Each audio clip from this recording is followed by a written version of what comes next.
Ladies and gentlemen, boys and girls, writers, blighters and culture smiters, welcome along to the Joe Spivey YouTube channel where we discuss books and little else. And of course, just before we get into the gristle of today's video, folks, I'm sure you're all intricately aware with the fact that I am entering the end of my third trimester here as a booktuber. I am, of course, ballooned up to maturity. I am bathed in amniotic fluid. The maternal waters have broken, and I am ready to come out into the world. In other words, I've been on here for 9 months, and therefore, what weirder margin, what weirder milestone to cross in order to ask for questions, folks. I put out a community post yesterday, but just in case, again, how stupidly, if you haven't come across it, then I am indeed putting out another call for questions. If you indeed want to know how indeed I uncork a champagne bottle, my favourite type of Chesterfield armchair,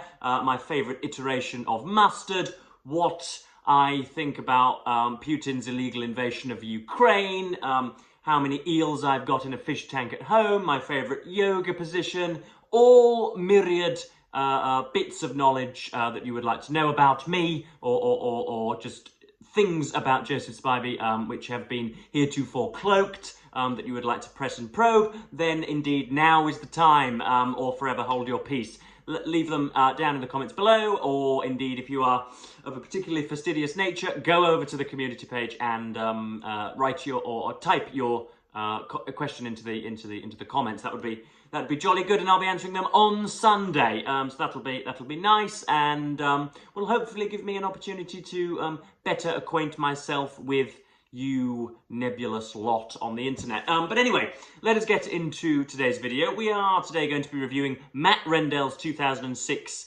book, The Death of Marco Pantani, which is actually, obviously, as it's subtitled, a biography. It's not just covering his death, it's his whole cradle to grave glorification and subsequent demise. Now, this is for, or in aid of? No, it's not. It's following the cue of Summer in Sport, which is an estimable booktube event.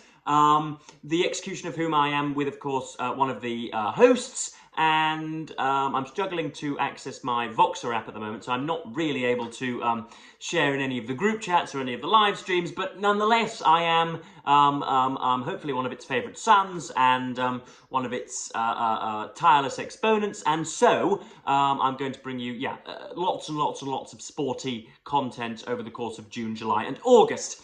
Okay, so cycling is a subject on which I could be professionally consulted.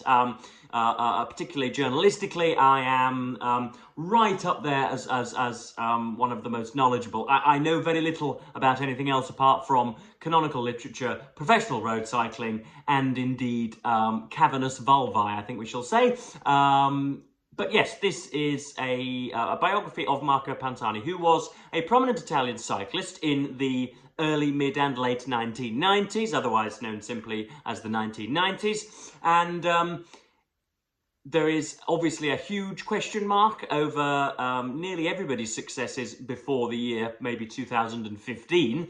And that is because the erstwhile yoke of cycling has never really been lifted. If you go up to the average Joe, I hate that kind of phrase, but if you indeed go up to somebody with 2.4 kids, a Vauxhall Astra and a Basset Hound, and ask who's never witnessed a stage of the Tour de France before, and ask them for 3 opinions about cyclists, one of them is guaranteed to be that they are all doped and juiced to the gills. And for most of the time, that has been correct. For most of history, that has been a kind of inadvertently shrewd and discerning position to hold. But anyway, let us get into Pantani, because his treatment to many of the other alleged and almost convicted dopers of the time is very, very different. But yeah, he grew up in Cesenatico. He was an Italian cyclist, which is probably about this far northeast of Florence. It's northern Italy on the east coast. It's known only for being the breeding ground of Marco Pantani. And so he grows up a solitary child. He prefers the company of his family to any kind of acquaintance, and before long finds himself in the company of a cycling club, has a bicycle, and finds that is the most propitious way of earning money and of feeling self-actualized and of battering down some demons. And I'm going to read out just one of the first sections that Matt Rendell talks about. This is a brilliant, brilliant rendition of what it's like to suffer on a bike and the concomitant satisfaction that comes from it. Marco, however, specialised in the impossible. He'd train for 8 hours then on the final climbs, the final 50 or 60 kilometres. He'd take himself to the limit, push himself to the edge of the abyss, gauging just how far he could lurch, just how much his body could take. And that was how he won, free diving within himself to greater depths and darknesses than others dared, surfacing barely alive, tasting blood from the great apnea. There was self-mutilation in these performances, a shedding of everything worldly, before that indestructible heart brought him back, as it did every time, no matter the altitude or depth, to the applause of millions. Now that's pretty good, folks, and unfortunately that is an outlier. That is a little bit of an anomalous section in this book, because the rest of it is a kind of metastasized reportage on his results that has been bludgeoned to death, really. We come no closer to Pantani the man, Pantani the husband, the son, the nephew, the drug taker, the car crasher, the barrel rider, as Smaug would have it. We don't really know what he was like behind closed doors too much. We get no idea of the young Pantani beyond the fact that he was sort of ostracised by his friends and was a very solitary figure. Yet there isn't any kind of three-dimensionality. There isn't any depth of character. And I've reviewed very many biographies on this channel. Have we done Oppenheimer's? I certainly read Oppenheimer's. We've done Oppenheimer's. We've done Lord Byron's. We have done Trollope's autobiography. We have done probably 3 or 4 more that I'm just forgetting in the heat of the moment. And throughout all of that, I've always wanted to know, as I'm sure you guys do also, just what this character was like at the table. You know, did he butter his bread? Did he pull the stomach of the bread out? Did he go for walks? What did he like to talk about? Did he, heaven forbid, read books? How did he spend his free time? What would it have been like to spend 7 days in the company of this gentleman? And we don't really get that, not until he is a cocaine-addled sophisticate later on in his life. We don't really get much of an much of an inkling of what it would have been like to have spent time with Marco, which is really unfortunate. As to how much data there is regarding that, I'm not sure. Mr. Rendell does, there is a surfeit of interviews which he consults constantly in his narrative that don't really help much either. But anyway, yeah, he does a great job of encapsulating the ceaseless difficulty that is incumbent on any participant in professional cycling. If there was somehow a way of amalgamating contingency and difficulty and strife and endeavour and hardship and vicissitudes and luck and dependence on technology and the extent to which one must remove themselves from any decent social circles, if there was a way of bringing all that together into one metric, you know, perhaps called difficulty, capital D, then cycling would win that out. It is, by any really available metric, the hardest sport that one can participate in, and he does a great job of doing that. Never have so many people committed so much and earned so little as a result of participating in it. It is a brutal sport, and I speak from personal experience. But yeah, Pantani does well. He is a natural climber, so he's particularly light, and yeah, does very well in the Italian hilly races, and sooner or later races the amateur Italian classics, and then indeed the professional Italian classics, and wins the Giro d'Italia and the Tour de France, which are 3-week endurance hegemons that only maybe 5 or 10 people on the planet can win at one particular time. And contrary to what a Netflix documentary will try and convince you, there isn't actually 200 people that turn up to the Tour de France wanting to win the blighter, because only 5 or 6 can possibly hold realistic dreams of doing so. But yeah, he's a very good Grand Tour racer, not very good on the flat because he's so light and cannot produce the power. That is recondite data into which I will not delve because I'd bore you to I'd bore the teeth off of you. But yeah, he's very successful, but struggles to acquaint himself with celebrity, and that's what one of these next sections shows. It never ceases to enrage me when a celebrity cannot, does not manage to, equate themselves with the inevitability of their own fame, i.e. when they dislike being hounded in the street, when they don't like posing for photographs, whenever they try and shun the public. That really, as it were, grinds my gears, folks, because they fail to realise that were it not for the popular reverence of millions, they would not be paid the handsome sum to just participate in one sport. And so, yeah, whenever Bradley Wiggins does it, whenever goodness knows who else, many footballers do it, they detest the public gaze. I would like somebody close to them to inform them that were it not for that public gaze, they would still be working in their father's field or whatever. But anyway, yeah, this is Marco not liking the cameras and being rather shy. He complained of being photographed and obstructed, of people hiding behind his car, jumping out of the undergrowth, stalking his family, rummaging through the garbage, ambushing him instead of arranging an appointment. Celebrity was certainly a byproduct of his success, and Marco undoubtedly found the relative loss of privacy almost impossible to take.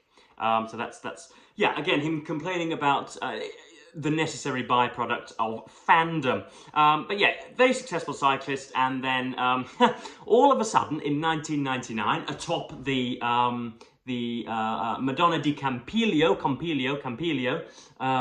in 1999, right at the end of his what looked to be a second consecutive Giro d'Italia victory, he tested positive, or didn't quite test positive, but he alarmed some of the blood testers. So again, this is very gnomic information. This is a rabbit hole down which I do not want to go, but I'm going to have to. There is a unit of measure in cycling, or was particularly in this period, called hematocrit, and that essentially measures the percentage of cells within the bloodstream. And if your hematocrit is over 50, i.e. if your blood is comprised of more than 50% of red blood cells, then that is particularly suspicious indeed. It's a little bit of an arbitrary boundary, given that most normal individuals' hematocrit will never go beyond 35, but nonetheless, if you turn up with one of 49.9, you're deemed to be okay. And Marco's was above that mark when he indeed was tested, I think it was stage 18 or 19, right at the end of the Giro d'Italia.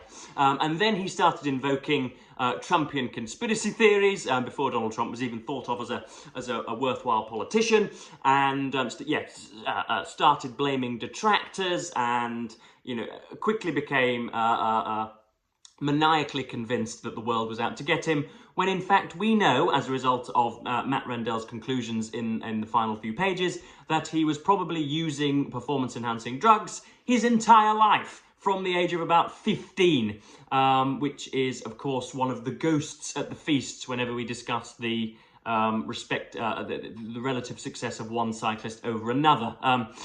It is, I mentioned this at the start of the video, it is absolutely no secret that, right at the start of the Tour de France, when all you won was, 2 bob and a dozen eggs and the company of 3 attractive women for one evening, even then people would go to the unbelievable, hyperbolically insane methods of jumping on trains rather than pedaling for the stage, or, goodness knows what else they did. They used to put corks inside of their mouths and attach those corks to cars, bite down on the cork, and then, of course, go at the same speed of the car and be towed by goodness knows what, a Ferrari or something.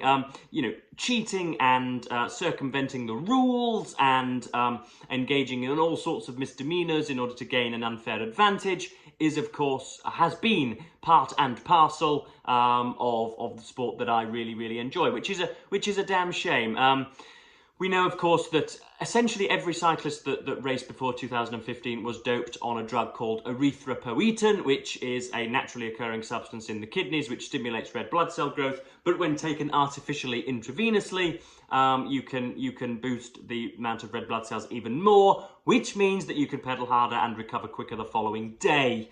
And it's apparently good stuff, folks. I wouldn't know myself, but it apparently does work.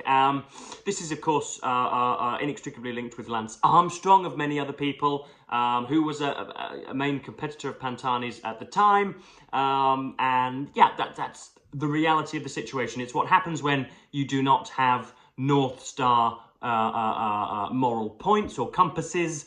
This is what happens when you just tend to spiral and engage in the transgressions of your peers and contemporaries. So yeah, it's very unfortunate that is how it is, but when millions are on the line, that's what we've got to go to. But yes, Pantani post-retirement, refusing to accept that he was rightfully called to account for his pharmacological enhancements, turns to cocaine and to the ribaldrous, selfish lifestyle of the narcissist, and we get a little bit of a psychological analysis, folks. We get a diagnosis of the man's mental state.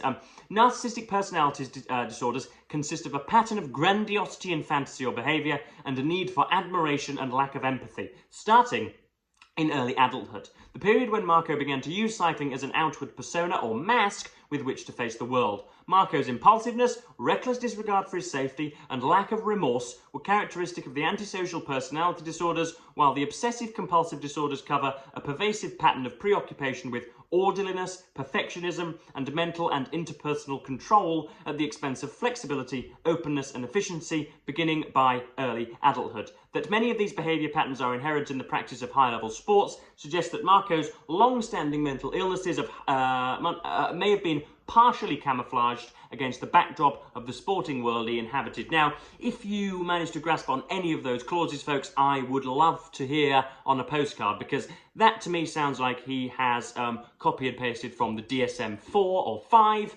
and hasn't tried to be descriptively inventive whatsoever. But yes, I mean, Randell's got a difficult job. I don't think there's a great deal of information on Pantani's life, almost by definition, because much of it was cloaked from the public eye. He manages to sympathise with him and empathise with him, but he manages to hold him to account. But that gloriously diaphanous and euphonic start that we got, that interpretation that we got at the beginning, and that trying to apprehend Pantani the man simply does not continue, unfortunately. If you've never read books about cycling before, you're going to find yourself, sort of mired in the specificity and minutiae of, hemoglobin levels. So it's not going to be typically enjoyable for someone that just wants to know about winners of the Giro d'Italia and how indeed fit people, live through Monday to Friday. But yeah, not unenjoyable in parts. Slightly underwhelming and uninspiring, especially given the praise visited upon it. This is the National Sporting Club Book of the Year, and indeed was shortlisted for the William Hill Sports Book of the Year award, which are both very, very prestigious indeed. So yes, I feel enervated as a result. Pantani's death was a precipitate one in 2004. He died of a cocaine overdose in a hotel room and was a philanderer all his life, never loved anybody, and of course the DSM's description of narcissistic personality disorder is, in my opinion, just a little bit of a cloak for a git, frankly, who should have looked after others rather than sort his own ends. But I'm a mere jobbing scribbler. I'm not any, I'm not an arbiter of moral rectitude. But yes, that was Matt Rendell's The Death of Marco Pantani. Not the best start to my summer in sport reading. I'm probably going to go on to something a little more, hopefully anyway, something a little bit more intellectual and something a little bit more considered. But yes, that was a review of Marco Pantani's, Matt Rendell's The Death of Marco Pantani. If indeed, as I say, you have any questions for a Q&A, if you want to know the width of my shoulders, if you want to know about any additional information about my background, how indeed I ended up here today, then leave that down in the comments and I will be more than happy to answer. I've got nobody vetting the questions. I've got nobody monitoring what's being asked. Everything that is put down on paper or indeed on the screen will be answered. I'm not going to shear any difficult or potentially controversial questions from the debate. But yes, I have rambled on for in excess of 20 minutes as per usual, as is my wont. But I am, of course, as ever, going to thank you ever so much for watching BookTube and say goodbye.